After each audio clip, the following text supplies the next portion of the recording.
candles glitter like you're in a thriller. Heart goes pum pum pum. Ghostly figures, they can get so bitter. Show you want to until you can turn back.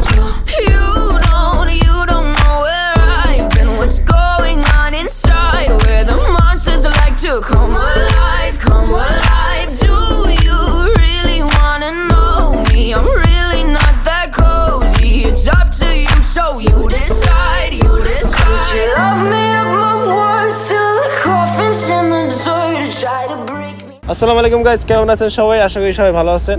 CineBiker চ্যানেলে সবাইকে স্বাগতম। আজকে আপনাদের সাথে নিয়ে আসছি আমার CBR 150R 2021 এর, সেটা নিয়ে আসছি আপনাদের সামনে ফুল রিভিউ করার জন্য। এটা আমি মোটামুটি 6900 কিলোমিটার রান করেছি। আর এই 6900 কিলোমিটারে আমার সাথে কি হয়েছে, আমার কেমন লাগছে, ওভারঅল ইউজার এক্সপিরিয়েন্স আপনাদের সাথে শেয়ার করব। তো চলুন শুরু করা যাক। Lights they flicker and the candles glitter like you're in a thriller. Heart goes pum pum pum. Ghostly figures, they can get so bitter. Show you want to until you can turn back. You don't know where I've been. What's going?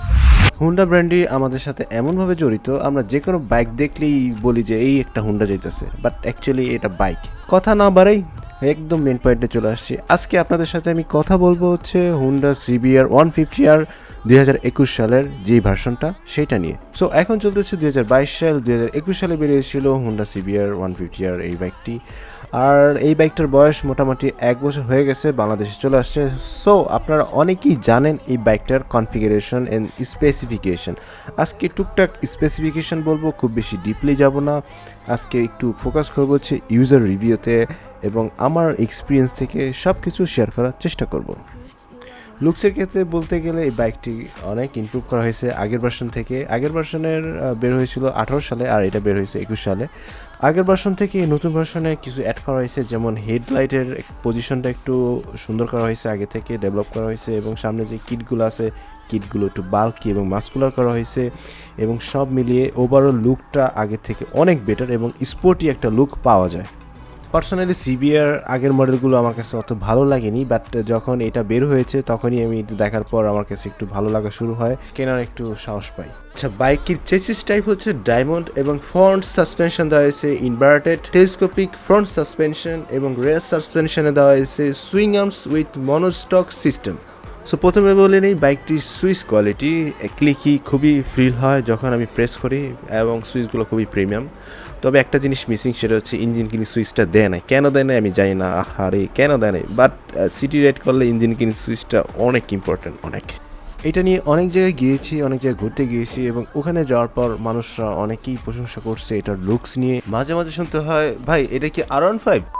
এরপর বলা যাক এটার heart নিয়ে, engine নিয়ে কথাবার্তা বলা যাক। এটা হচ্ছে 150cc 4 stroke 4 valve and single cylinder liquid cool engine, যেটা ম্যাক্সিমাম পাওয়ার তৈরি করে 16.9 bhp অ্যান্ড 9000 rpm, এবং ম্যাক্সিমাম টর্ক উৎপন্ন করে 40.4 নিউটন মিটার অ্যান্ড 7000 rpm এ। সো এটাতে দেওয়া হয়েছে 6 স্পিড গিয়ার বক্স এবং ওয়েট মাল্টিডিস্ক ক্লাচ, এবং এটা টপ স্পিড পেয়েছিলাম 140। খাতা কলমের পার্ট শেষ, এখন আসে ইউজার এক্সপিরিয়েন্সে। আমার 6900 কিলোমিটার এক্সপিরিয়েন্স থেকে বলতেছি এটার ইঞ্জিন পাওয়ার এবং রিফাইনমেন্ট নিয়ে আমার কোনো মন্তব্য নেই, এবং আমি এটার স্মুথনেস এবং টর্ক ম্যাক্সিমাম পাওয়ার সব কিছু নিয়ে আমার স্যাটিসফাই। এবং আমার সাথে অনেকেই হয়তো বা একমত হবেন না, কারণ অনেকেই আছে R15 থেকে আসবেন, GSX-R থেকে আসবেন। বিশেষ করে R15 ইউজাররা যদি এই বাইকটা ট্রাই করে তাহলে এটা একটু আন্ডার পাওয়ার মনে হতে পারে, কারণ এটার খাতা কলমে CBR 150R এবং R15 একটু ডিফারেন্স আছে, এবং R15 একটু বেশি পাওয়ারফুল, এবং রিয়েল লাইফেও এটা একটু বেশি পাওয়ারফুল। যেহেতু এটা লিকুইড কুইন ইঞ্জিন, সেহেতু এটা লং ড্রাইভে কোনো প্রবলেম হবে না। তবে সিটি রাইডে একটু জ্যামে থাকলে একটু ওভারহিট ফিল হবে। আর হচ্ছে ইঞ্জিন অয়েল চেঞ্জ করলে নতুন অবস্থায় কিছু ওভারহিট পাওয়া যায়, এবং 200-300 কিলোমিটার রান করার পর আবার এটা স্মুথনেস এবং ওভারহিটটা কমে আসে। ইঞ্জিন অয়েল ক্যাপাসিটি হচ্ছে 1100 ml, আমরা অনেকেই ভুল করে 1200 ml দিয়ে ফেলি। তো ইঞ্জিন অয়েল যখন আপনি বেশি দিয়ে ফেলবেন তখন ওভারহিট হবে, এবং যদি ইঞ্জিন অয়েল কমও দিয়ে থাকেন সেটাও বাইকের জন্য ক্ষতিকর। সো এই ব্যাপারটা একটু খেয়াল রাখবেন। স্পোর্টস বাইকে সাধারণত কিক স্টার্ট থাকে না, শুধু ইলেকট্রনিক স্টার্ট থাকে। এই বাইকটিতেও ঠিক তেমনই, এবং আমি এই পর্যন্ত কোনো ব্যাটারি ইস্যু এবং সেলফ স্টার্টে কোনো প্রবলেম পাইনি। হুন্ডা CBR 150R এর প্রায় সবগুলো বাইকের মাইলেজ খুবই ভালো, এবং এই বাইকটিরও মাইলেজটা খুবই ভালো। আমি সিটি রাইডে 40+ পাই, এবং লং ওয়েতে 44-45+ পাই। আচ্ছা, এবার কথা বলা যাক একটা মোস্ট ইম্পর্টেন্ট, সেটা হচ্ছে ব্রেক। এই বাইকটিতে ডুয়াল ডিস্ক ইউজ করা হয়েছে এবং ফ্রন্টে যেটা দেওয়া হয়েছে এটা 276 মিলিমিটার এবং যেটা পিছনে দেওয়া হয়েছে 220 মিলিমিটার এবং এটা dual channel ABS। So real লাইফে এটার ব্রেকিং নিয়ে কোনো ইস্যু নাই এবং আমি কনফিডেন্টলি ব্রেক করতে পারি যেহেতু এটা ডুয়াল চ্যানেল ABS এবং আমি কয়েকবার ইমার্জেন্সি ব্রেকও করেছি এবং ABSটা খুব ভালোই কাজ করে। CBR এর একটা কন্ট্রোভার্সি আছে টায়ার নিয়ে, রেয়ার টায়ারটা 130 দেওয়াতে এটা অনেকের অভিযোগ এবং আমারও পার্সোনালি অভিযোগ। তো এটাতে সামনে দেওয়া হয়েছে 180/17 এবং পিছনে দেওয়া হয়েছে 130/70/17, যেটা হচ্ছে টিউবলেস এবং অ্যালয় রিং। তবে রেয়ার টায়ারটা 140 দিলে বেস্ট হইতো। তবে আমি ট্রাস্ট করি হুন্ডা যে ইঞ্জিনিয়ার আছে তাদের উপরে, তারা অবশ্যই এটা চিন্তা ভাবনা করে 130 দিয়েছে। হুন্ডা CBR 18 সালের মডেল থেকে হুন্ডা CBR 21 সালের মডেলটা এর ওয়েটটা একটু বেশি।